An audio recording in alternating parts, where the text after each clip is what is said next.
Hello, YouTube! Hey, if I got the hat, I might as well be in character, right? Welcome to another exciting mukbang episode with Denoy. I just did a cooking episode where I cooked up some really delicious shish kebabs right here out at not Camp Freedom, but out at the compound.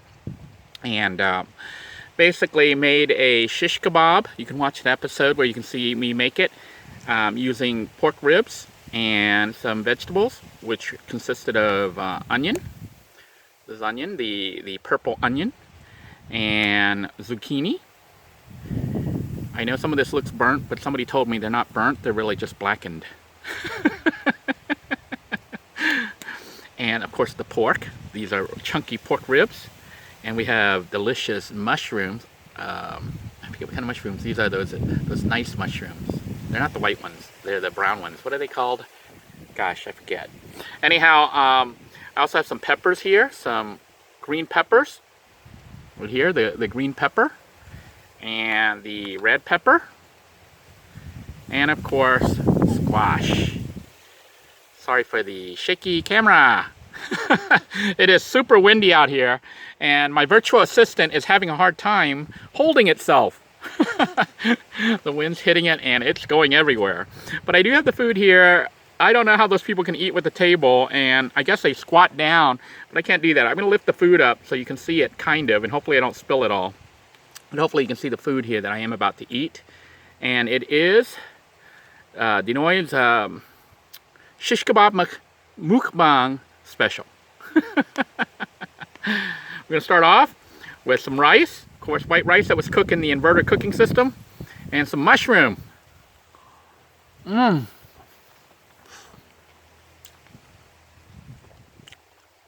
love mushrooms.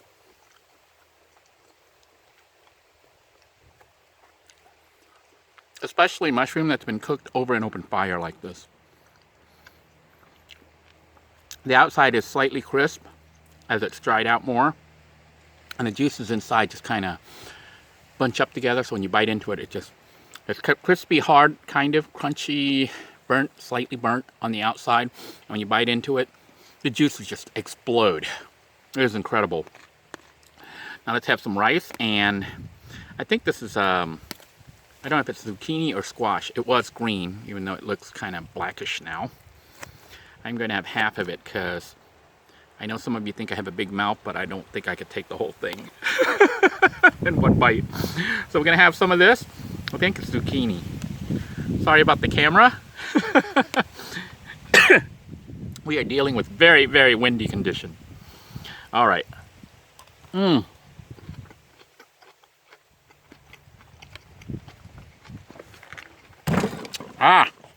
Me bumping the table. This is absolutely good food.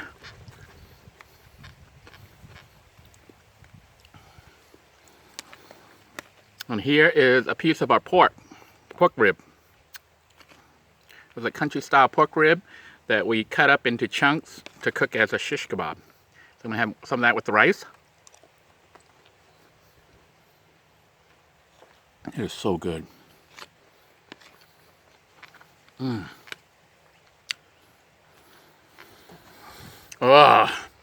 If a meal was ever 10, this is it. Well,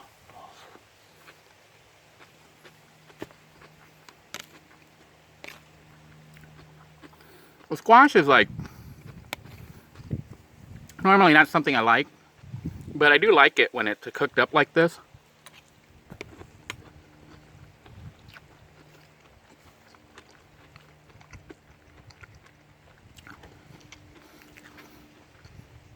It seems most vegetables, when you cook them up, the outside gets kind of seared, and it kind of seals itself, and then the juices collect on the inside towards the center. So when you bite into it, it just explodes. Like this mushroom's going to explode. Look at it. It's kind of burnt outside. Well, not burnt, blackened. It's kind of blackened on the outside, and juicy on the inside. So let me have some of this. Mushroom and rice. Oh my goodness.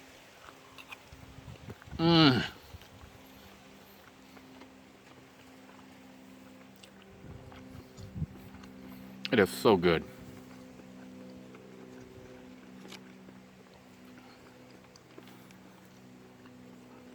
Now, you don't often see me use bell pepper for cooking, unless I make stir fry, because I'm not really a big fan of bell pepper, but I'll eat it like this.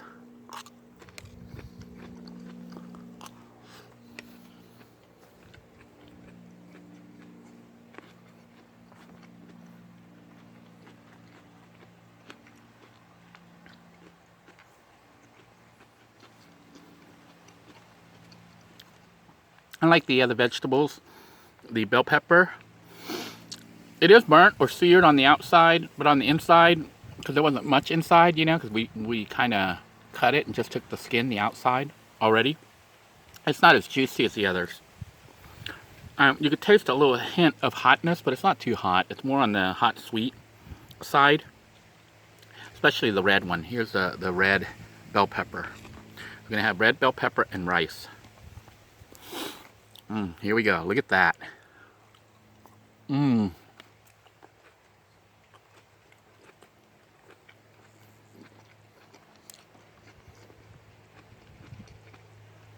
is so good.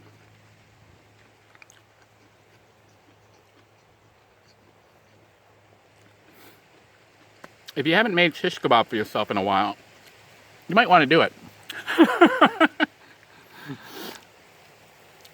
This is something I do more when I have access to like outdoors. I can cook all of these ingredients inside the rice cooker, you know, the inverter cooking system. And I've done that in the past when it was raining and I couldn't cook outside, but I had all the ingredients. But stuff like this really does taste best over an open fire. And today, oh man, this was no exception. This was like super, super delicious.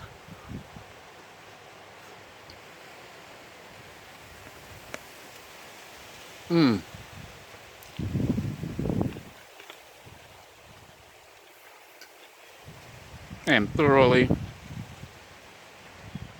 enjoying my meal.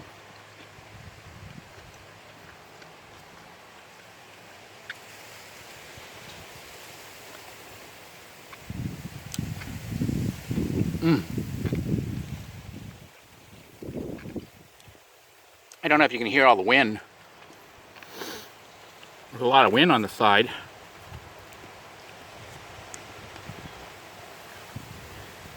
Look at that. Some zucchini, I think, or squash. This is squash. Camera is shaking. I know. Please don't complain about the shaky camera. That is the wind. And my assistant's the skinny little plastic thing that I bought for, what, $3? $2? I think I bought it for $2. Maybe even $1. I don't know. But I think I bought it for like $2 or $3 from Goodwill. So it's not too stable or too strong. So please pardon the cameraman. Let's have another bite. This is absolutely fantastic stuff. Look at that.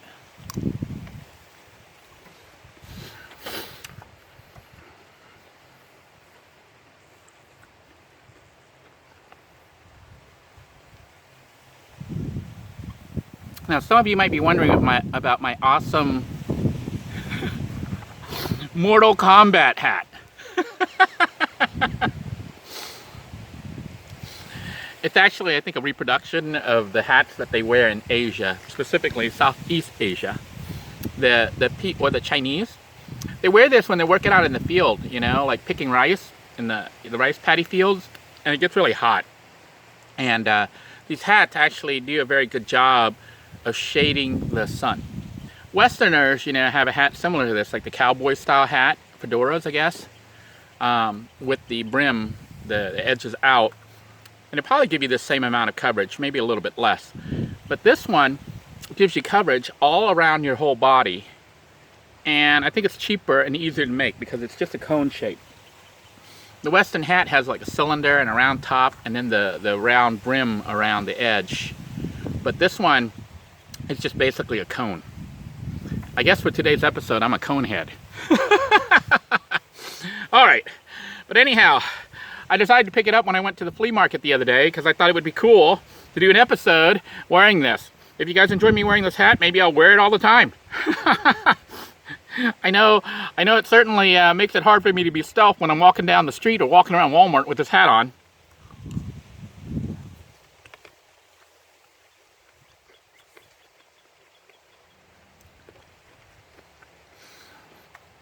I suppose if I were wearing a cowboy hat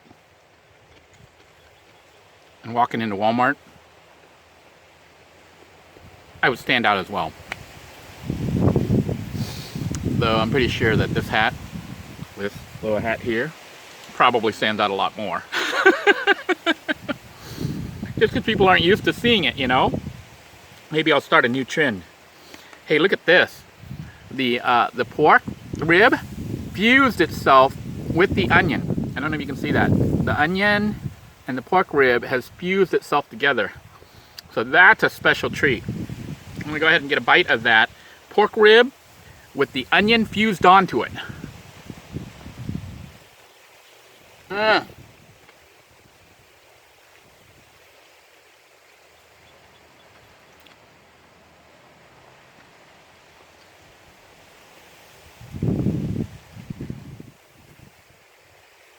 It's like a double taste sensation treat.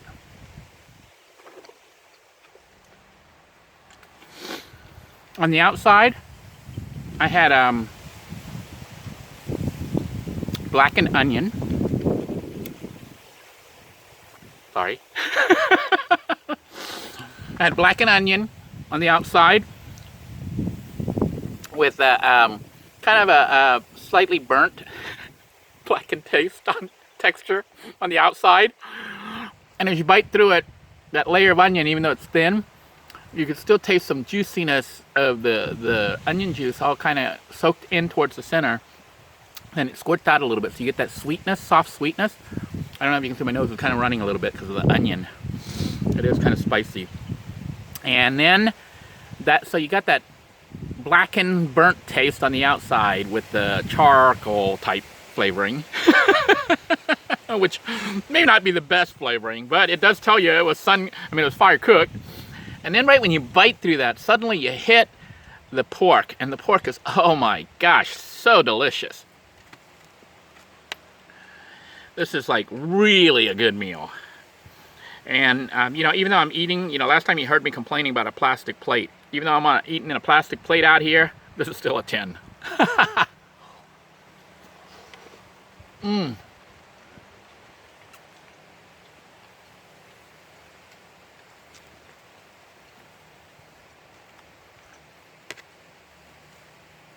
Nothing beat Buschcraft Shish Kabob Mukbang.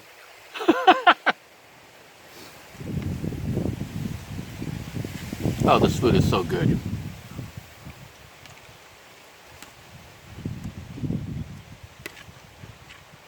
I have quite a bit left over too. I'm actually out of the meat, so I'm going to grab a couple more meat.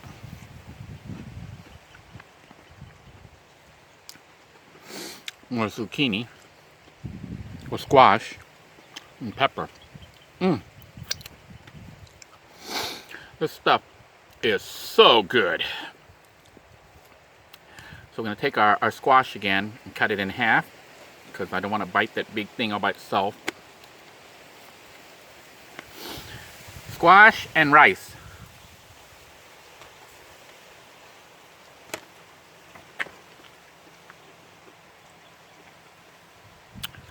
Some of you more astute viewers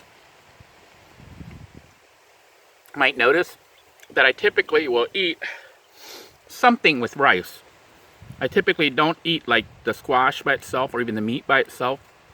I always take half of it or more than half of it as rice, and then I put the meat or the squash or the other vegetables, you know, whether it's the pepper or the onion, like this. I will take the meat and the rice and eat it like this.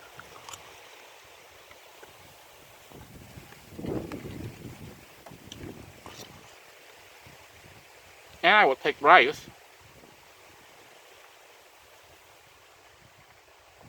by itself, but not by itself. Did you see what the difference was? You won't see me do this. Take the rice now and put it in my mouth. Why? There's no flavor in the rice. White rice has no flavor. I don't put salt, I don't put sugar, I don't put anything on the rice, so it's kind of a neutral blah flavor. So you won't see me put the rice in my mouth first. You'll see me put rice and meat in my mouth. Then if I chew it and I swallow the rice that's in there, I still have a little bit of the meat left. I'll put in some more rice. And the reason is the rice gets flavored by whatever else you're eating it with. So look, there's still some rice in there and meat. And now there's onion.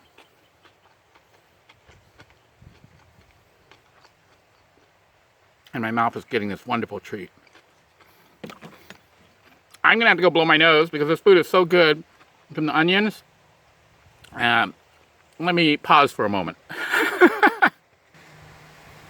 All right, welcome back. Oh, it's so good. I'm actually sweating a little bit from the onions. So it's really good. And to finish it all off, to help wash things down, I am going to drink some name brand Coca-Cola. I know some of you saying, hey, Denoy, I thought you said you were going to cut out Coke completely, soda, and go to water. Yeah, I know I said that. I am trying.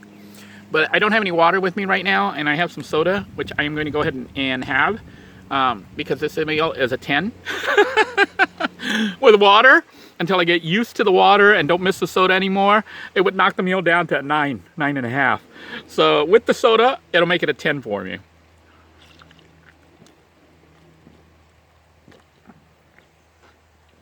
This is so good. And the soda's cold because I have ice in my 12-volt cooler that the console area that I have in a little blue too. And I have a 64-ounce cup, 48 or 64-ounce cup full of ice that I picked up from the gas station before coming out here. So everything's nice and cool. I don't know if you can see, I am sweating. Part of it is from the heat out here. Part of it, though, I think it's from the food. It is spicy with the pepper. So this is like fantastic food right here. I cannot believe how good this is. Some of you might be wondering if I'd like to do something like this again. Yeah, most definitely. Yeah, this is awesome.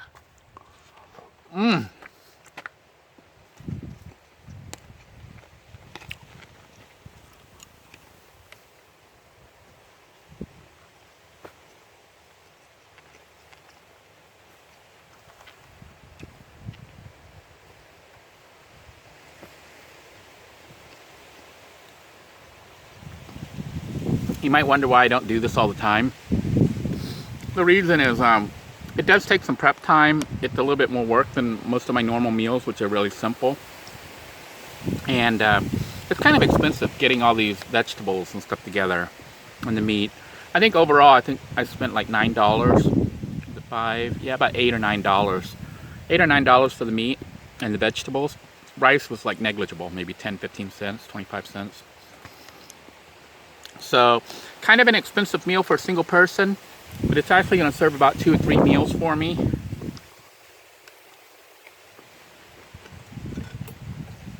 Definitely one of the best meals ever. Oh.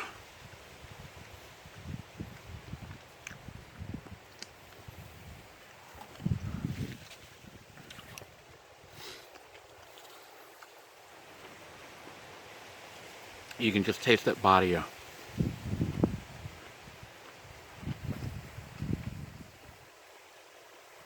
Maybe it's the MSG.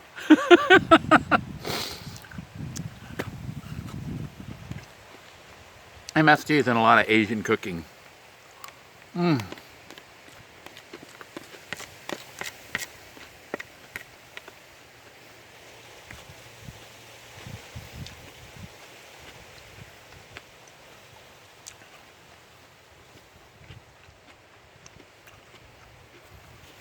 One of the viewers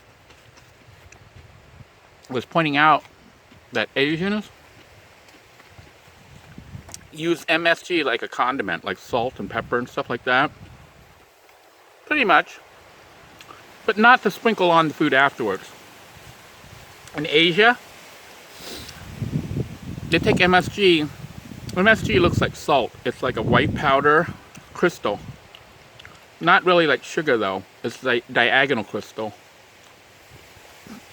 instead of square. It's almost like sliver crystals, and they're white. So I mean clear and white, kind of like sugar. Looks like the color of sugar.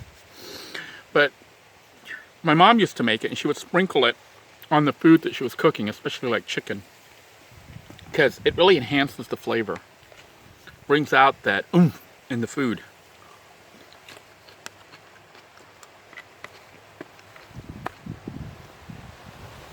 Some studies have linked monosodium glutamate, MSG, to all sorts of health issues. But then other studies say no. So I guess it depends on what studies you want to believe.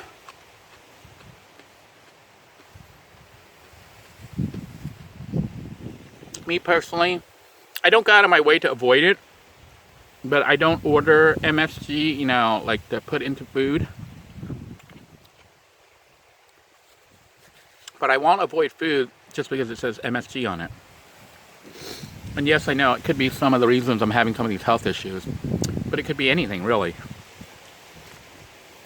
I know a lot of people who are very much into healthy eating, health foods and whatnot, or whatever they say is healthy at the time, and they still end up dying from cancer or sickness or whatever, you know, disease got them.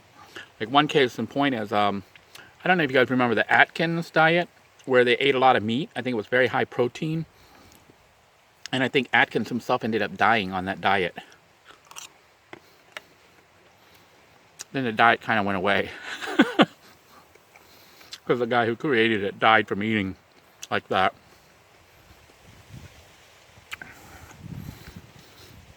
I think the key to everything is moderation.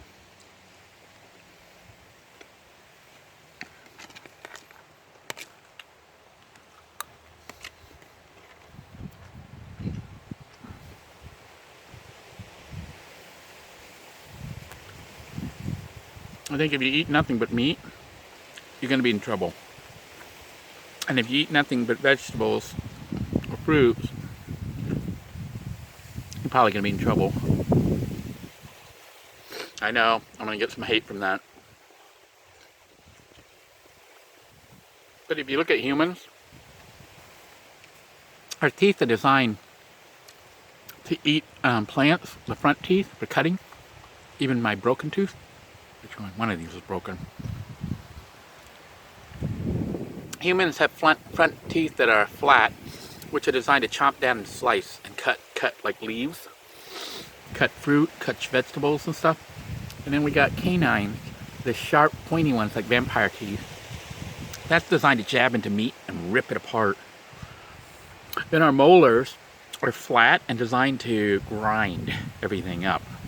So, like dogs don't have teeth like this, like ours. You know, the flat ones, what are they called? Incisors, I think. But dogs have all canines, all sharp diagonal vampire teeth. Because they're designed to eat meat. They're not designed to eat vegetables or fruits, although they will. But their mouth is designed for meat. We are designed for both. And if you look at plant eaters, I think most of their teeth is sharp and they don't have canines. Believe it or not, I'm done. Look at that. This food was just amazingly good. I cannot believe how good it is.